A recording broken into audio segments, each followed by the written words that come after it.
நேயர்களுக்கு வணக்கம்.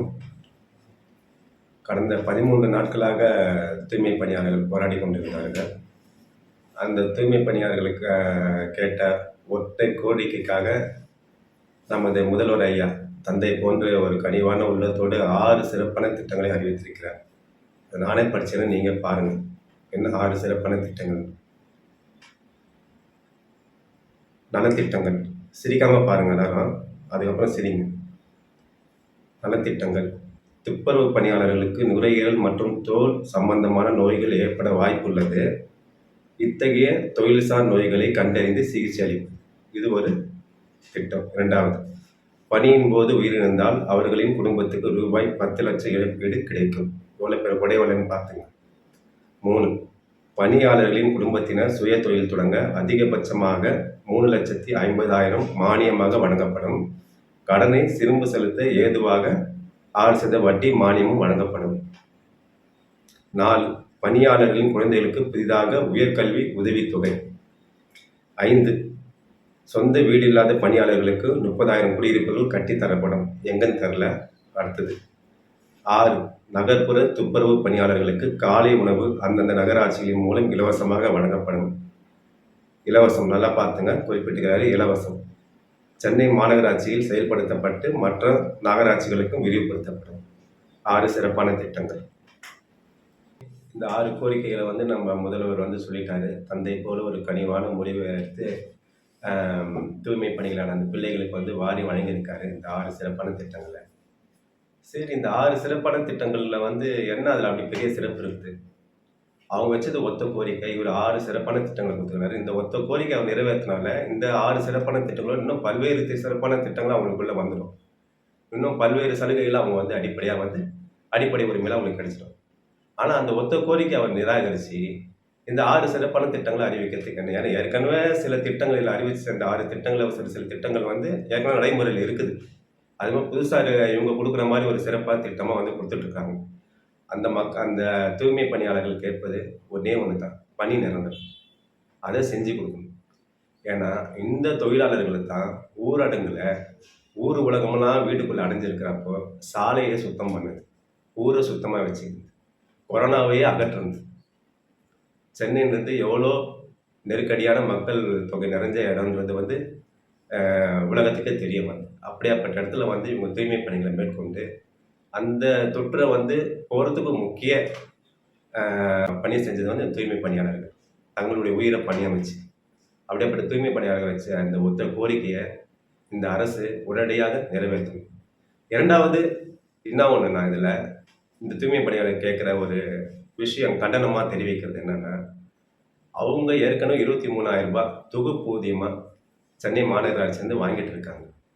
இப்போ அரசாங்கம் அவங்களை என்ன செய்ய பணித்திருக்குதுன்னா, அவங்க கொடுக்குற புதிய ராம்கி நிறுவனத்தோட ஒப்பந்தத்தின் அடிப்படையில் ஒப்பந்த ஊழியர்களை அவங்க கிட்ட போனாங்கன்னா 7,000 ரூபாய் குறைந்து, 7,000 ரூபாய் 8,000 ரூபாய் குறைந்து 15,000 ரூபாய் சம்பளத்துக்கு வேலை செய்ய சொல்லி இந்த அரசாங்கம் அந்த தூய்மை பணியாளர்களை பணிக்கிறாங்க.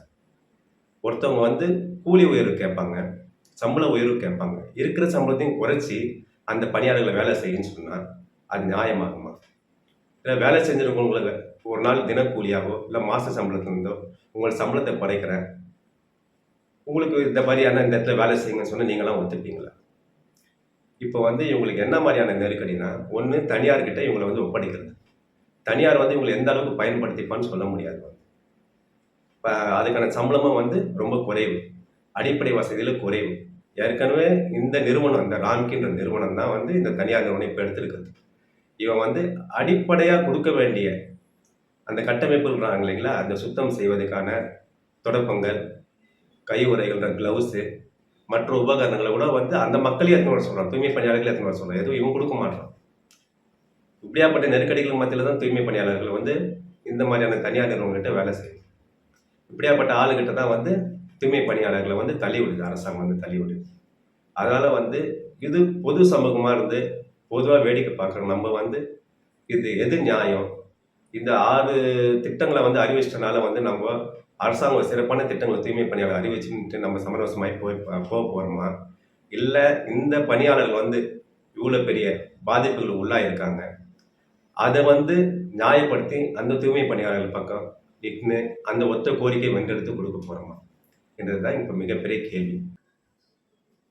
சரி, இந்த தனியார் நிறுவனமான இந்த ராம்கி நிறுவனத்தை பற்றி கொஞ்சம் தெரிஞ்சுக்கலாம். ஆந்திராவில் இருக்க ஒய்எஸ்ஆர் காங்கிரஸ் கட்சியை சேர்ந்த ஒரு பிரபலமான எம்பி, அவருக்கு சொந்தமான நிறுவனம் தான் இந்த ராம்கி நிறுவனம். இந்த எம்பி கிட்டத்தட்ட 552 எம்பிகளில் இந்தியாவிலேயே பணக்கார எம்பிக்களில் 2வது இடத்தை பிடிக்கிறவர் வந்து. அப்போ எந்த அளவுக்கு இந்த நிறுவனத்தின் மூலமா எவ்வளோ பணத்தை கொள்ளடிச்சிருப்பான்னு நீங்களே பார்த்தீங்க. இந்த நிறுவனம் வந்து முதல்ல கால் எடுத்து வச்சதே பார்த்தீங்கன்னா திமுக ஆட்சி காலத்தில் தான்.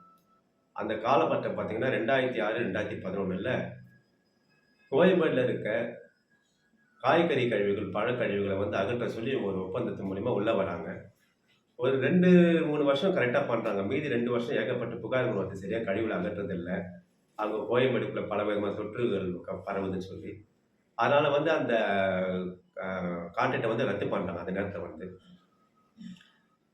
ரத்து பண்ணியது போக மறுபடியும் அவங்க அதே நேரத்தில் 2011 ஆண்டு காலத்துக்கு அப்புறம் வந்து மறுபடியும் அதிமுக ஆட்சி காலத்தில் மறுபடியும் உள்ளே வராங்க.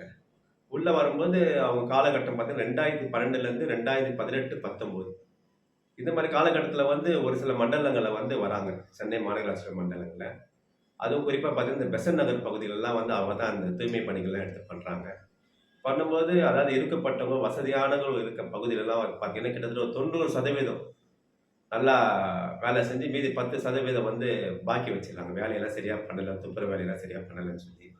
ஆனால் அதே அடித்தட்டு மக்கள் இருக்க பகுதியிலலாம் பார்த்தீங்கன்னா இந்த மீனவ குப்பங்கள், இன்னும் ஒரு பக்கம் சாதாரண மக்கள் வாழ்கிற பகுதியிலலாம் பார்த்தீங்கன்னா ஒரு 30-40% தான் அந்த வேலையை சரியாக பண்ணியிருக்காங்க. வந்து மீதி 60% சரியாக பண்ணலன்னு நிறைய புகார்கள் வருது. அதுவும் இந்த புகார்கள்லாம் வந்து அன்றைய செய்தித்தாளில் விட மிகவும் பரபரப்பாக வந்து டெக்கான் கிரானிக்கல் என்ற பத்திரிகையில் பரபரப்பாக வந்துடுது. அது மட்டும் இல்லை, இந்தியன் எக்ஸ்பிரஸ்லேயும் அது மாதிரியான செய்திகள் வந்து தொடர்ச்சியாக உங்களுக்கு வெளியே வருது. இப்படியாப்பட்ட நிறுவனம் தான் இப்போ வந்து மறுபடியும் சென்னை மாநகராட்சிக்குள்ள 5வது 6வது மண்டலங்கள் அவங்க கைக்கு மாறப்போகுது. சரி, சென்னை மாநகராட்சியில் வந்து இது மாதிரி தனியார்கிட்ட போனால் என்ன ஆகுன்றதுக்கு வந்து தூய்மை பணியாளர்களுடைய போராட்டம் ஒரு பக்கம் இருந்தாலும் வந்துங்க, இது மாதிரி ஒப்பந்தங்கள் மூலிமா இந்த கான்ட்ராக்டருங்க வந்து எத்தனை கோடி லாபம் அடைகிறாங்க. ஒருத்த வந்து தொண்டு செய்ய யாரும் வரப்போகிறது, தொண்டு செய்ய நிச்சயமாக வந்து இது போல கார்பரேட்டுகள் வரப்போகிறது இல்லை. லாப நோக்கத்தோடு தான் வந்து இது போல் வந்து உள்ள அணுகுவாங்க. இவன் இதுக்குள்ள இந்த கார்பரேஷனுக்குள்ள வந்து இது மாதிரி ஒப்பந்தங்களை பிடிக்கிறதுக்கு எத்தனை அதிகாரிகள்கிட்ட மூவ் பண்ணியிருப்பான், எத்தனை அரசியல்வாதிகிட்ட மூவ் பண்ணியிருப்பான், இந்த மாதிரி ஒப்பந்தத்தை வாங்கியிருப்பான், அவனுங்களுக்கு எவ்வளோ செலவு பண்ணியிருப்பான், இவனுக்கு எவ்வளோ நிகர லாபம் கிடைக்கும், இதெல்லாம் வச்சு தான் வந்து தூய்மை பணியாளர்களுக்கு சம்பளம் வந்து நிர்ணயிக்கும். இப்போ உதாரணத்துக்கு வச்சுங்களேன், 28,000 அவனுக்கு உண்மையான சம்பளம் கொடுக்குறாங்கன்னு சொல்லி ஒரு ஒப்பந்தம் அங்கே போனால் 28,000 மேலே அவன் வந்து ஒரு ஆளுக்கு கொடுக்குற மாதிரி அங்கே அந்த ஒப்பந்தத்தில் இருக்கும். ஆனால் இவங்களுக்கு 28,000 சம்பளம் கொடுக்கணும். ஆனால் இந்த தூய்மை பணியாளர்களுக்கு 13,000 தான் சம்பளமாக கொடுக்குறாங்க. இதுதான் பெரும்பாலான இடத்துல நடைமுறையில் இருக்குது.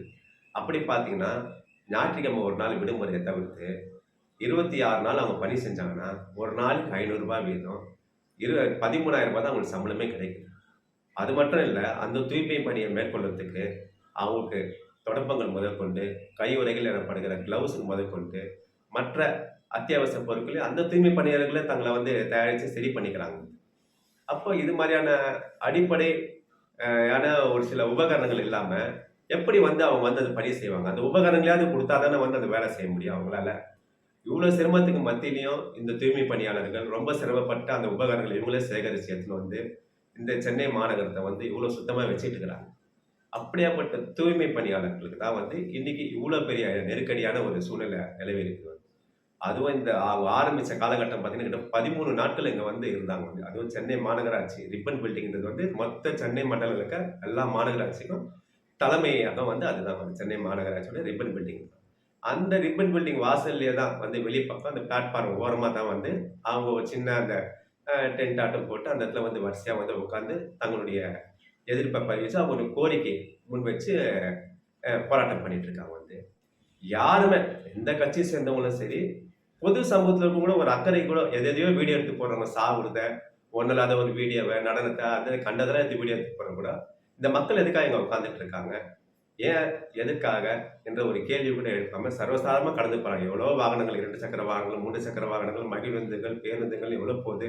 ரயிலை விட்டு இறங்கி இந்த பக்கம் பார்க் ஸ்டேஷன் வழியாக போகிறவங்க, பார்க் ஸ்டேஷன்லேருந்து இந்த பக்கம் புறநகர், பட்டாபிராம், ஆவடி வழியாக போகிறவங்களும் எவ்வளோ பேர் போகிறாங்க, எல்லாம் கடந்து போகிறாங்க. இந்த மக்கள் எதுக்கு உட்காந்துட்டு இருக்காங்க, என்ன காரணம், என்ன தேவைக்காக உட்காந்துக்கிறாங்கிறது வந்து சர்வசாதாரணமாக கடந்து போகிறாங்க. அது எவ்வளோ வழி தர வேண்டிய விஷயம் தெரியுங்களா வந்து. ஏன்னா இந்த அடித்தட்டு மக்கள் தான் கிட்டத்தட்ட ஒரு 90 95 வருடங்களுக்கு முன்னாடி இதே ரிப்பன் பில்டிங் கட்டத்துக்கு பக்கத்தில் இருக்க விக்டோரியா மகாலில் அந்த காலத்து வெள்ளைக்காரனை உள்ள போக முடியும். அப்படியாப்பட்டவங்க தவிர்த்து வேறு யாரும் உள்ள போக முடியாது. இந்த ஒடுக்கப்பட்ட மக்களை அந்த காலத்திலேயே அவங்களுடைய கோரிக்கையை முன்வச்சு ரெட்டமலை சீனிவாசன் அவர்கள் அதுக்குள்ளே மிகப்பெரிய ஒரு கூட்டத்தை திரட்டி நடத்தியிருக்காங்க. அதுவும் வெள்ளையர்களுக்கு எதிராக ஒரு தீர்மானமும் அவங்க மூலியமா கொண்டு வந்திருக்காங்க. பணிநிறுத்தத்து மூலியமா அவங்களுடைய அத்தனை தேவைகளையும் அரசாங்கம் சொல்லி இல்லையா 6 கோரிக்கைகள், அதுக்கும் மேற்பட்ட அத்தனை கோரிக்கைகளையும் அவங்க அந்த பணி நிரந்தரம்ன்ற அந்த பணி உறுதித்தன்மை மூலியமா அத்தனையும் வந்து அவங்க தீர்த்துக்க போறாங்க. அதனால பணி நிரந்தரத்துக்கான உத்தரவாதத்தை முதல்ல அரசாங்கம் அவங்களுக்கு கொடுக்கணும். பணி நிரந்தரமும் செய்யணும். 2வது நீங்க எவ்வளோ, ஏன்னா அந்த மக்களுக்கிட்ட அந்த மக்களோட போய் நம்ம நிற்க வேண்டிய நம்ம கடமைன்னு எதுக்கு சொல்ல வரணும்னா, நம்ம எவ்வளோ குப்பைகள் போடுறோம். நம்ம ரோட்ல சாலையில பார்த்தீங்கன்னா வந்து நம்ம ஒரு வீட்டிலேருந்தே எடுத்துங்க நீங்க. டைப்பரு, நாப்கின்னு, உடைஞ்ச கண்ணாடி துண்டுங்க, மனசாட்சியிலுமே சில பேர் அப்படியே போடுவாங்க. கவரில் விட்டு சுற்றி, பேப்பரை விட்டு சுற்றி அப்படியே போட மாட்டாங்க. அது எடுக்கும்போது கையெல்லாம் குத்தி கிழிக்கும் அது. இன்னும் நம்ம மனித கழிவுகள் முதற்கொண்டு நாய், பூனை இதை வீட்டில் வளர்த்தோம்னா அதை தூக்கின்னு போய் போடுறோம். வீட்டில் தீபாவளி ஆனால், போகி ஆனால் எவ்வளோ பட்டாசுங்களை வெடிக்கிறோம். நம்ம எவ்வளோ சாலையெல்லாம் குப்பையாக்குறோம். சில சமயம் மழை பெய்ஞ்சுன்னா அப்படியே ரோட்டில் ஒட்டிக்கும். அதெல்லாம் சுத்தம் பண்ணி அவங்க எடுப்பாங்க. அது மட்டும் இல்லை, ஒரு சாவு போன வீடு போயிடுச்சுன்னு வைங்களேன், அந்த சாவு அந்த தெருவே பார்த்தீங்கன்னா அப்படியே ரொம்ப குப்பையாக இருக்கும். அது தூக்கின்னு வந்து அவங்க தலகாணிலேருந்து ஒரு பாயிலேருந்து தூக்கின்னு வந்து அப்படியே ரோட்டில் போட்டு போவாங்க. அந்த சாலைகளை அந்த சாவு வீடை சுற்றி பார்த்தீங்கன்னா அந்த இடம் ஃபுல்லாக வந்து குப்பையாக இருக்கும். அது முழுக்க சுத்தம் பண்ணுவாங்க. இவ்வளோ குப்பைகளே அள்ளி போடுறாங்க. மனித கழிவுகளை அள்ளி போடுறாங்க. நம்ம சாப்பிட்ற கவுச்சி பொருளை ஏதாவது ஆஞ்சி கிஞ்சி போட்டோம்னா எல்லாத்தையும் முதல்ல வந்து நம்ம மக்கும் குப்பை, மக்காத குப்பைன்னு கூட நம்ம தனித்தனியாக பிரித்து போடுறது இல்லை. அதே ஒன்றா தான் போடுறோம். இவ்வளோத்தையும் அவங்க சுத்தம் பண்ணி சீர் பண்ணி அந்த குப்பைகளை எடுத்துன்னு போய் சரியான இடத்துல சேர்த்து முதல்ல ஒவ்வொரு வீட்லையும் குப்பை போடுற ஒவ்வொருத்தருக்கும் அந்த தூய்மை பணியாளர்களுடைய அந்த அவங்களுடைய போராட்டத்தை கலந்துக்க வேண்டிய கடமைகள் இருக்குது. முதல்ல அந்த கடமையிலேருந்து நம்ம தவறிட்டோம். இன்னைக்கு இந்த பொது சமூகம் அந்த தூய்மை பணியாளர்கள் பக்கம் நம்ம நின்று இருந்தோம்னா அவங்க போராட்டத்தை வென்றெடுத்து இருக்க முடியும்.